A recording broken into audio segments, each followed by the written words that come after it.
अहिल्यानगर शहरात कॉलेज युवतीचा पाठलाग करणाऱ्या तरुणांविरुद्ध गुन्हा दाखल करण्यात आलाय। कॉलेजला जाताना आणि घरी येताना एका युवतीचा सतत पाठलाग करून तिला त्रास देणाऱ्या एका तरुणाविरुद्ध तोफखाना पोलीस ठाण्यात गुन्हा दाखल करण्यात आलाय।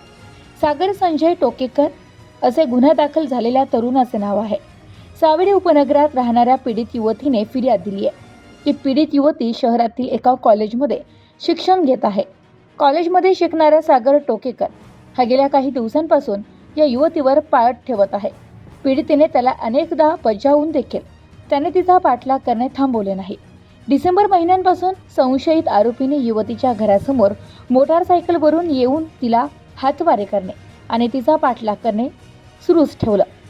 24 जानेवारी रोजी दुपारी संशयित आरोपीने पुन्हा युवतीच्या घरासमोर आला आणि त्याने तिला आवाज देऊन त्रास देण्याचा प्रयत्न केला।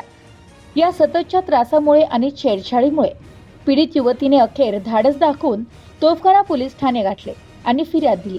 पोलिसांनी या प्रकरणी सागर टोकेकर या मुलाविरुद्ध गुन्हा दाखल केलाय। या प्रकरणाचा पुढील तपास पोलीस अंमलदार गोसावी हे करत आहेत। Bureau report, news today 24, Ahilyanagar.